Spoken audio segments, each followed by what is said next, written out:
S ಕಾರ್ಯಕ್ರಮ ಆರಂಭಿಸೋಣ. ನಮ್ಮ ಜೊತೆಗೆ ಕ್ರಿಕೆಟ್ ಎಕ್ಸ್ಪರ್ಟ್ ಅನಿರುದ್ಧ ಜೋಶಿ ಅವರು ಕೂಡ ಇದ್ದಾರೆ, ಹಾಗೆ ಸ್ಯಾಂಡಲ್ವುಡ್ ನಟಿ ನಿಖಿತಾ ಅವರು ಇದ್ದಾರೆ. ಇನ್ನೇನು ಕೆಲವೇ ಹೊತ್ತಿನಲ್ಲಿ ದೊಡ್ಡ ಗಣೇಶ್ ಜಾನ್ ಆಗ್ತಾರೆ. ಜೊತೆಗೆ 83 ವರ್ಲ್ಡ್ ಕಪ್ನ ಹೀರೋ ಕೀಪರ್ ಕಿರ್ಮಾನಿ ಅವರು ಕೂಡ ಇರ್ತಾರೆ. ಅವ್ರ ಜೊತೆಗೂ ಕೂಡ ಮಾತಾಡೋಣ. Welcome to the show. Thank you. ಸಹಜವಾಗಿ ಎಲ್ಲ ಎಕ್ಸೈಟ್ ಆಗಿದ್ದೀವಿ. ಒಂದು ಮ್ಯಾಚ್ ನೋಡಿ ಆ ಮ್ಯಾಚ್ ಎಷ್ಟು ಎಕ್ಸೈಟ್ಮೆಂಟ್ ಆಗಿತ್ತು ಅನ್ನುವಂತ ನಮ್ಗೆ ಗೊತ್ತಿರೋ ಸಂಗತಿ. ಈಗ ಅವ್ರನ್ನ ವೆಲ್ಕಮ್ ಮಾಡ್ಕೊಳ್ತಾ ಇರುವಂತ ಸಂದರ್ಭ ಹೇಗ್ ಅನ್ಸ್ತಾ ಇದೆ ಅನಿರುದ್ಧ ಜೋಶಿ ಅವರೇ? ಬಹಳ ದಿನಗಳಾದ ನಂತರದಲ್ಲಿ ಅವ್ರು ಬರ್ತಾ ಇರುವಂತದ್ದು, ಕಾರಣ ಅಲ್ಲಿ ವೆದರ್ ಸಮಸ್ಯೆ ಆಗಿ ಅಲ್ಲೇ ಉಳಿಬೇಕಾಯ್ತು. ತುಂಬಾ ಖುಷಿ ಆಗ್ತಾ ಇದೆ. ಲೈಕ್ 2011 ಆದ್ಮೇಲೆ ಆಲ್ಮೋಸ್ಟ್ ನಾವು 13 ಇಯರ್ಸ್ ವೇಟ್ ಮಾಡಬೇಕಾಗಿತ್ತು ಈ ICC ಟ್ರೋಫಿಗೆ. ಆಲ್ಮೋಸ್ಟ್ ಇವಾಗ ನಾವು ಲಾಸ್ಟ್ ಇಯರ್ ವರ್ಲ್ಡ್ ಕಪ್ ಕೂಡ ಫೈನಲ್ಸ್ ಅಲ್ಲಿ ಸೋತಾಯ್ತು, ಅಂಡ್ ಟೆಸ್ಟ್ ICC ಯಲ್ಲೂ ಕೂಡ ಸೋತಾಯ್ತು. ಈ ವಿನ್ ನಮಗೆ ಬೇಕಾಗಿತ್ತು, ಅಂಡ್ ರಿಯಲಿ ತುಂಬಾ ಅಂದ್ರೆ ತುಂಬಾ ಖುಷಿ ಆಗಿದೆ. ಈ ಟೂರ್ನಮೆಂಟ್, ಈ ಟ್ರೋಫಿ ಗೆದ್ದಿದ್ದಕ್ಕೆ ತುಂಬಾ ಖುಷಿ ಆಗಿದೆ. ನಿಖಿತಾ, ಇದೊಂಥರ ದೊಡ್ಡ ಸೆಲೆಬ್ರೇಷನ್ ಎಲ್ರಿಗೂ. ಸೊ ಎಸ್ಪೆಷಲಿ ಕ್ರಿಕೆಟ್ ಲವರ್ಸ್ಗಂತೂ ಲೈಕ್ ಸಿಕ್ಕಾಪಟ್ಟೆ ದೊಡ್ಡ ಸೆಲೆಬ್ರೇಷನ್ ಅಂತ ಹೇಳ್ಬೋದು. ಅದಲ್ಲದೆ ನಮ್ಮ ಮೋದಿಜಿ ಅವರು ಎಷ್ಟು ವಾರ್ಮ್ ವೆಲ್ಕಮಿಂಗ್ ಕೊಟ್ಟರು ಅವ್ರಿಗೆ, ಅವ್ರ ಜೊತೆ ಬ್ರೇಕ್ಫಾಸ್ಟ್ ಕೂಡ ಮಾಡಿದ್ರು. ಅದೆಲ್ಲ ನೋಡ್ತಾರೆ ತುಂಬಾ ಖುಷಿ ಆಗುತ್ತೆ. ಒಂಥರ ಲೈಕ್ ಏನೋ ದೊಡ್ಡ ಯುದ್ಧ ಗೆದ್ದ ಹಾಗೆ ಒಂದು ಖುಷಿ ಆಗ್ತಾ ಇದೆ. ಸೊ ಲೈಕ್ ನೋಡಿದ್ರ ಅವತ್ತು ಮ್ಯಾಚ್ ನೋಡಿದ್ರಾ? ಯಾ ಅವತ್ತು ಮ್ಯಾಚ್ ಡೆಫಿನೆಟ್ಲಿ ಎಲ್ಲರೂ ನೋಡಿದ್ದಾರೆ ಅನ್ಕೋತೀನಿ. ಓಕೆ, ಲಾಸ್ಟ್ ಮೂಮೆಂಟ್ ಅಲ್ಲಿ ಟಿವಿ ಆಫ್ ಮಾಡಿ ರಿಸಲ್ಟ್ ನೋಡೋಣ ಆ ಲಿಸ್ಟ್ ಅಲ್ಲಿ ಇದೀರಾ ನೀವು? ಯಾಕಂದ್ರೆ 30 balls 30 runs ಬೇಕಾದಾಗ ತುಂಬಾ ಚೆನ್ನಾಗಿ ಮಾಡಿದ್ದಾರೆ ಆ ಕಡೆಗೆ. ಅವತ್ತಂತೂ ಗೆದ್ದಾಗ ನಮ್ಮ ಮನೆ ಮುಂದೆ ಲಿಟ್ರಲಿ ಲೈಕ್ ಪಟಾಕಿ ಸಂಭ್ರಮ ಎಲ್ಲ ವಿಜೃಂಭಣೆಯಿಂದ ನಡೀತಾ ಇತ್ತು. Like I was very very happy. So yes, countdown start ಆಗಿದೆ. ಇನ್ನೇನು ಕೆಲವೇ ಹೊತ್ತಿನಲ್ಲಿ ಕಾರ್ಯಕ್ರಮ ಕೂಡ ಆರಂಭವಾಗುತ್ತೆ. ಮುಂಬೈನಲ್ಲಿ ನಡೆಯುವಂತಹ ಈ ಕಾರ್ಯಕ್ರಮ ಒಂದು ಗ್ರ್ಯಾಂಡ್ ರಿಸೆಪ್ಷನ್ ಸಿಗ್ತಾ ಇದೆ ಟೀಮ್ ಇಂಡಿಯಾಗೆ. ಮುಂಬೈ ಮಹಾನಗರದಲ್ಲಿ T20 ಚಾಂಪಿಯನ್ಸ್ ಮೆಗಾ ಶೋ ಇರುತ್ತೆ ಇವತ್ತು. ಕೆಲವೇ ಕ್ಷಣಗಳಲ್ಲಿ ವಿಶ್ವ ವಿಜೇತ ತಂಡದ ರೋಡ್ ಶೋ ಆರಂಭವಾಗುತ್ತೆ. ಮುಂಬೈನ ನಾರಿಮನ್ ಪಾಯಿಂಟ್ ಇಂದ ಆರಂಭವಾಗುವಂತಹ ವಿಜಯ ಯಾತ್ರೆ ಮುಂಬೈನ ನಾರಿಮನ್ ಪಾಯಿಂಟ್ ನಿಂದ ಆರಂಭವಾಗಿ ವಾಂಖೆಡೆ ಸ್ಟೇಡಿಯಂ ವರೆಗೂ ಕೂಡ ಇವತ್ತು ವಿಜಯೋತ್ಸವ ಇರುತ್ತೆ. ಸುಮಾರು 3 ಕಿಲೋಮೀಟರ್ ಸುದೀರ್ಘ ಟೀಮ್ ಇಂಡಿಯಾದ ಒಂದು ರೋಡ್ ಶೋ ಇವತ್ತು ನಡೆಯುತ್ತೆ. ವಾಂಖೆಡೆ ಗ್ರೌಂಡ್ ವರೆಗೂ ಕೂಡ ವಿಜಯೋತ್ಸವದ ಮೆರವಣಿಗೆ. ತೆರೆದ ವಾಹನದಲ್ಲಿ ಹೋಗಲಿರುವಂತಹ ಆಟಗಾರರು ವಾಂಖೆಡೆ ಕ್ರೀಡಾಂಗಣದಲ್ಲಿ ಅಭಿನಂದನಾ ಸಮಾರಂಭವನ್ನು ಇವತ್ತು ಹಮ್ಮಿಕೊಂಡಿದ್ದಾರೆ. ಇವತ್ತಿರುವಂತಹ ಕಾರ್ಯಕ್ರಮ BCCI ವತಿಯಿಂದ ಆಯೋಜನೆ ಮಾಡಿರುವಂತಹ ಕಾರ್ಯಕ್ರಮ. ಸುಮಾರು 125 ಕೋಟಿ ರೂಪಾಯಿ ಬಹುಮಾನವನ್ನ ಘೋಷಣೆ ಮಾಡಿತ್ತು BCCI ಎಲ್ಲಾ ಆಟಗಾರರಿಗೂ ಕೂಡ ಸೇರಿ. ಸೊ ಆ ಒಂದು ನಗದನ್ನ ಕೂಡ ಇವತ್ತು ಹಸ್ತಾಂತರಿಸ್ತಾರೆ. ಈಗಾಗಲೇ ಜನ ಜಮಾವಣೆ ಆಗಿದ್ದಾರೆ ವಾಂಖೆಡೆ ಸ್ಟೇಡಿಯಂ ನಲ್ಲಿ, ಸಂತಸ ವ್ಯಕ್ತಪಡಿಸ್ತಾ ಇದ್ದಾರೆ. I love Virat Kohli. Team India ने जो मैच में प्रदर्शन दिखाया है बहुत मजा आ गया. वानखेड़े का मैदान बहुत अच्छा है और बहुत इधर बहुत अच्छा माहौल है.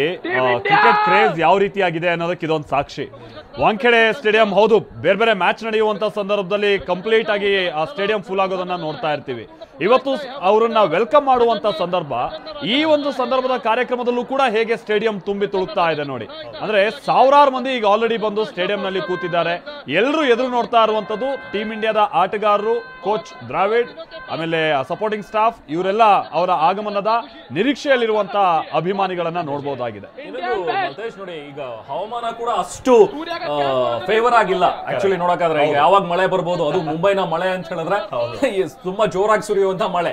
ಸೊ ಅದನ್ನು ಲೆಕ್ಕಿಸದೆ ಇವತ್ತು ಜನ ಬಂದು ಕೂತಿದ್ದಾರೆ ಅಂತ ಹೇಳಿದ್ರೆ ಯಾವುದೇ ಒಂದು ಮ್ಯಾಚ್ಗೂ ಕೂಡ ಕಮ್ಮಿ ಇಲ್ಲ ಅಂತ ಅನ್ಸುತ್ತೆ ಇವತ್ತಿನ ಒಂದು ರಿಸೆಪ್ಷನ್, ಈ ಸಮಾರಂಭ. ಎಲ್ಲರ ತಮ್ಮ ನೆಚ್ಚಿನ ಆಟಗಾರರನ್ನ ನೋಡೋದಕ್ಕೆ ಎಲ್ಲರೂ ಕಾದು ಕುಳಿತು. ಆಲ್ರೆಡಿ ಬಹುಶಃ ಮಳೆ ಬಂದಿದೆ ಅಂತ ಅನ್ಸುತ್ತೆ. ಒಂದ್ ಕಡೆ ನೀರು ಬರ್ತಾರೆ ನೋಡ್ತಾ ಇದೀವಿ, ಮಳೆ ಬಂದಿದೆ ಅಂಡ್ ಸ್ಟಿಲ್ ಕಂಟಿನ್ಯೂಯಿಂಗ್ ಮಳೆ ಇನ್ನೂ ಬರ್ತಾ ಇದೆ. ಬಟ್ ಅದನ್ನು ಲೆಕ್ಕಿಸದೆ ಜಾಮ್ ಪ್ಯಾಕ್ ಆಗಿರುವಂತಹ ವಾಂಖೆಡೆ ಸ್ಟೇಡಿಯಂ. ಅದೇ ಬಹಳಷ್ಟು ಕಡೆ ಮಾತಾಗ್ತಾ ಇತ್ತು, ಇದು ಭಾರತ ಹಾಗೆ ಆಸ್ಟ್ರೇಲಿಯಾದ ಹೇಗೆ ತದ್ವಿರುದ್ಧ ಅಂತ ಹೇಳ್ಕೊಂಡ್ಬಿಟ್ಟು. ಕಳೆದ ಬಾರಿಯ ವರ್ಲ್ಡ್ ಕಪ್ ನಲ್ಲಿ, ಅಂದ್ರೆ ಭಾರತದಲ್ಲೇ ನಡೆದಂತ ವರ್ಲ್ಡ್ ಕಪ್ ನಲ್ಲಿ ಕಳೆದ ವರ್ಷ ಫೈನಲ್ ಪಂದ್ಯ ಗೆದ್ದಂತ ಆಸ್ಟ್ರೇಲಿಯಾ ತಂಡ ಅವರು ಆಸ್ಟ್ರೇಲಿಯಾಕ್ಕೆ ಹೋದಂತ ಸಂದರ್ಭದಲ್ಲಿ ವೆಲ್ಕಮ್ ಮಾಡ್ಕೊಳ್ಳೋಕ್ಕೂ ಯಾರೂ ಇರಲಿಲ್ಲ. ಆದ್ರೆ ಭಾರತ ಹಾಗಲ್ಲ. ಇಲ್ಲಿ ಕ್ರಿಕೆಟ್ ಅಂತ ಅಂದ್ರೆ ಒಂದು ಧರ್ಮದ ರೀತಿಯಾಗಿ ಜನ ಇದನ್ನ ಕನ್ಸಿಡರ್ ಮಾಡ್ತಾರೆ. ಬಹಳಷ್ಟು ಮಂದಿ ಅದನ್ನ ಹೇಳ್ತಾ ಇರ್ತಾರಲ್ಲ, ಕ್ರಿಕೆಟ್ ಅಂತ ಅಂದ್ರೆ ಭಾರತದಲ್ಲಿ ಒಂದು ಧರ್ಮ ಇದ್ದಾಗೆ ಅಂತ ಹೇಳಿ. ಅದಕ್ಕೆ ತಕ್ಕಾಗೆ ಆ ಧರ್ಮದ ಫಾಲೋವರ್ಸ್ ನೋಡಿ ಹೇಗಿದ್ದಾರೆ ಅಂತ ಹೇಳ್ಕೊಂಡು. Anirudh, you want to say something? ಜನ ಆ ರಿಸೆಪ್ಷನ್ ಸಿಗ್ತಾ ಇರುವಂತದ್ದು ನೀವು ಹೇಳ್ದಂಗೆ ಇದ್ರಲ್ಲೇ ಗೊತ್ತಾಗತ್ತೆ. ಮಳೆಯಲ್ಲೂ ಕೂಡ ನಮ್ಮ ಪ್ಲೇಯರ್ಸ್ ನ ಯಾವ ತರ ಅವರು ವೇಟ್ ಮಾಡ್ತಾ ಇದ್ದಾರೆ ಅಂತಂದ್ರೆ ಗೊತ್ತಾಗತ್ತೆ. ಇಂಡಿಯನ್ ಒಂಥರ ಕ್ರಿಕೆಟ್ ಏನಂತಂದ್ರೆ ಅಲ್ಲಿ ನಾಟ್ ಇಲ್ಲಿ ಅಲ್ಲ, ಎಲ್ಲಾ ಕಡೆನೂ ಅದು ಒಂಥರ ಹಬ್ಬ ತರ ಟ್ರೀಟ್ ಮಾಡ್ತಾ ಇದ್ದಾರೆ. ಅಂಡ್ ಟ್ರೋಫಿ ಕೂಡ ಗೆದ್ಕೊಂಡು ಬಂದ ತಕ್ಷಣ ನೋಡಿ ಇಲ್ಲಿ ಎಷ್ಟು ಜನ ಕಾಯ್ಕೊಂಡು ನಿಂತ್ಕೊಂಡಿದ್ದಾರೆ. ಆ ಮಳೆಯಲ್ಲೂ ಕೂಡ ಪ್ಲೇಯರ್ಸ್ ನ ಅವ್ರು ನೋಡ್ಬೇಕು, ಅವ್ರ ಆ ಟ್ರೋಫಿನ ನೋಡ್ಬೇಕು, ಅದನ್ನೆಲ್ಲ ಕಾಯ್ತಾ ಇದ್ದಾರೆ. ಇದರಲ್ಲೇ ಗೊತ್ತಾಗುತ್ತೆ. ಈಗಾಗಲೇ ಜನ ಕೂಡ ಹೊರಗಡೆ ಜಮಾಯಿಸಿದ್ದಾರೆ. ಶಂಖನಾದ ಮೊಳಗಿಸಿ ಕ್ರಿಕೆಟ್ ಪ್ರೇಮಿಗಳು ಸಂಭ್ರಮಿಸ್ತಾ ಇದ್ದಾರೆ. ನಾರಿಮನ್ ಪಾಯಿಂಟ್ ನಲ್ಲಿ ಈಗಾಗಲೇ ಅಭಿಮಾನಿಗಳು ಸೇರಿದ್ದಾರೆ. ಒಂದ್ ಕಡೆ ವಾಂಖೆಡೆ ಸ್ಟೇಡಿಯಂ ನ ದೃಶ್ಯ ನೋಡಿದ್ವಿ, ಇನ್ನೊಂದ್ ಕಡೆ ನಾರಿಮನ್ ಪಾಯಿಂಟ್. ಈಗ ಅಲ್ಲಿಂದ ಸ್ಟಾರ್ಟ್ ಆಗುತ್ತೆ ರೋಡ್ ಶೋ. ವಿಶ್ವವಿಜೇತ ತಂಡದ ಆಟಗಾರರಿಗೆ ಘೋಷಣೆಗಳ ಸುರಿಮಳೆ ಆಗಿದೆ. ರಸ್ತೆಯುದ್ದಕ್ಕೂ ಕೂಡ ಕ್ರೀಡಾಪಟುಗಳಿಗೆ ಪೊಲೀಸ್ ಬಿಗಿ ಭದ್ರತೆ. ಅಫ್ಕೋರ್ಸ್ ಇವತ್ತು ಹೆಚ್ಚಿನ ಸಂಖ್ಯೆಯಲ್ಲಿ ಜನ ಕೂಡ ಅಲ್ಲಿ ಜಮಾವಣೆ ಆಗ್ತಾ ಇರೋದ್ರಿಂದಾಗಿ ಧ್ವಜ ಹಿಡಿದು ಕ್ರಿಕೆಟ್ ಪ್ರೇಮಿಗಳು ಈಗಾಗಲೇ ಅಲ್ಲಿ ಸಂಭ್ರಮ ಪಡ್ತಾ ಇದ್ದಾರೆ. ಇನ್ನೇನು ಕೆಲವೇ ಹೊತ್ತಿನಲ್ಲಿ ಟೀಮ್ ಇಂಡಿಯಾ ಆಟಗಾರರು ಕೂಡ ಬರ್ತಾರೆ. ಅದಾದ ನಂತರ ಇಲ್ಲಿ ರೋಡ್ ಶೋ ಆರಂಭವಾಗುತ್ತೆ. ನೋಡಿ, ಎರಡೂ ದೃಶ್ಯಗಳನ್ನ ಗಮನಿಸಬಹುದು. ಇವತ್ತು ವಿರಾಟ್ ಕೊಹ್ಲಿ ಬಂದಾಗ ಅವ್ರನ್ನ ರಿಸೀವ್ ಮಾಡಿರುವಂತಹ ಒಂದು ರೀತಿ ಏರ್ಪೋರ್ಟ್ ನಲ್ಲಿ. ಹೌದು, ಅದಾದ್ಮೇಲೆ ಅವರು ಮೌರ್ಯ ಹೋಟೆಲ್ಗೆ ಹೋದ್ರು. ಅದಾದ ನಂತರ ನರೇಂದ್ರ ಮೋದಿ ಅವರನ್ನ ಭೇಟಿ ಮಾಡಿದ್ರು. ಇವತ್ತು ಬೆಳಿಗ್ಗಿಂದಲೂ ಕೂಡ ಒಂದು ಸೆಲೆಬ್ರೇಷನ್ ಕಾಣಿಸ್ತಾ ಇದೆ. ನೀವು ಹೇಳಿದಾಗೆ ಮಲ್ತೇಶ್, 4 ದಿನ ಲೇಟ್ ಆಯ್ತು. ಹೌದು, ಸ್ಯಾಟರ್ಡೇ ನಾವು ಗೆದ್ದಿರೋದು. ಇನ್ಫ್ಯಾಕ್ಟ್ ಸಂಡೇ ಬರ್ತಾರೆ, ಸಂಡೇನೆ ಸೆಲೆಬ್ರೇಷನ್ ಇರುತ್ತೆ ಅಂತ ಹೇಳಿ ಎಲ್ಲ ಅನ್ಕೊಂಡಿದ್ರು. ಬಟ್ ಅಲ್ಲಿ ಪ್ರತಿಕೂಲ ಇದ್ದಿದ್ದರಿಂದ ಹವಾಮಾನ ಅಲ್ಲಿ ಬರೋದಕ್ಕೆ ಸಾಧ್ಯ ಆಗ್ಲಿಲ್ಲ. 4 ದಿನ ತಡವಾಗಿ ಬರ್ತಾ ಇದ್ರೆ, 4-5 ದಿನ. ಬಟ್ ಸ್ಟಿಲ್ ಆ ಕ್ರೇಜ್ ಇದೆಯಲ್ಲ. ಸಾಟರ್ಡೆ ನೀವು ಹೇಳಿದಾಗ ಮ್ಯಾಚ್ ಗೆದ್ದಾಗ ಇದ್ದಂತ ಒಂದು ಸಂಭ್ರಮ, ಅದನ್ನ ಇಲ್ಲಿವರೆಗೂ ಕೂಡ ಆ ನರ್ವ್ನ ಹೋಲ್ಡ್ ಮಾಡಿ ಇಟ್ಕೊಳ್ಳೋದಿದೆಯಲ್ಲ, ಮತ್ತೆ ಸೆಲೆಬ್ರೇಟ್ ಮಾಡಬೇಕು ಅನ್ನುವಂಥದ್ದು ಬಹುಶಃ ಅದು ಅಭಿಮಾನಿಗಳಲ್ಲಿ ಇವತ್ತು ಕಾಣಿಸ್ತಾ ಇದೆ. ಅಂದ್ರೆ ಒಂದು ಭಾನುವಾರ ಸೋಮವಾರ ಈ ಟೈಮಲ್ಲಿ ಏನಾದ್ರು ಬಂದಿದ್ದಿದ್ರೆ ಒಂದು ಎಕ್ಸೈಟ್ಮೆಂಟ್ ಇರುತ್ತೆ ಅನ್ನುವಂಥದ್ದು. ಬಟ್ ಈಗ 4-5 ದಿವಸ ಆದ ನಂತರದಲ್ಲಿ ಬರುವಂತ ಸಂದರ್ಭದಲ್ಲೂ ಕೂಡ ಅದೇ ಎಕ್ಸೈಟ್ಮೆಂಟ್ ಜನರಲ್ ಇದೆ ಅಂತ ಅಂದ್ರೆ, ಯಾಕೆ ನಮ್ಮ ತಂಡದ ಆಟಗಾರರು ಇಂತಹದ್ದೊಂದು ಗ್ರ್ಯಾಂಡ್ ವೆಲ್ಕಮ್ಗೆ ಜೊತೆಗೆ ಇಂತಹ ಒಂದು ಬಹಳಷ್ಟು ಮಂದಿ ಹೇಳ್ತಾರೆ ಏನ್ ಈ ಮಟ್ಟಿಗಿನ ಹೈಪ ಅನ್ನುವಂಥದ್ದು. ಖಂಡಿತ ಇವರೆಲ್ಲ ಅರ್ಹರು. ಯಾಕಂದ್ರೆ ಇವರು ಸ್ಟೇಡಿಯಂ ನಲ್ಲಿ ಆಡುವಂತ ಸಂದರ್ಭದಲ್ಲಿ ಇವರು ಆ ಕ್ಯಾರಿ ಮಾಡುವಂತ ಪ್ರೆಷರ್ ಇರುತ್ತಲ್ಲ, ಅದ್ರ ಮುಂದೆ ಈ ಸೆಲೆಬ್ರೇಷನ್ ಮತ್ತೊಂದು, ಹೌದು, ಅದೆಲ್ಲದಕ್ಕೂ ಕೂಡ ಇವರು ಅರ್ಹರಾಗಿರ್ತಾರೆ. ಯಾಕಂತಂದ್ರೆ ಇದೇ ರಾಹುಲ್ ದ್ರಾವಿಡ್ ಅವರ ತಂಡ ಅವರ ಕ್ಯಾಪ್ಟನ್ಸಿಯಲ್ಲಿ 2007ರಲ್ಲಿ ವೆಸ್ಟ್ ಇಂಡೀಸ್ಗೆ ಹೋದಾಗ ಇವ್ರು ಯಾವ ಗ್ರೂಪ್ ಹಂತದಲ್ಲಿ ಹೊರಗೆ ಬಂದ್ರು, ಇದೇ ರಾಹುಲ್ ದ್ರಾವಿಡ್ ವಿರುದ್ಧವಾಗಿ ಬಹಳ ಪ್ರತಿಭಟನೆಗಳಾಯ್ತು.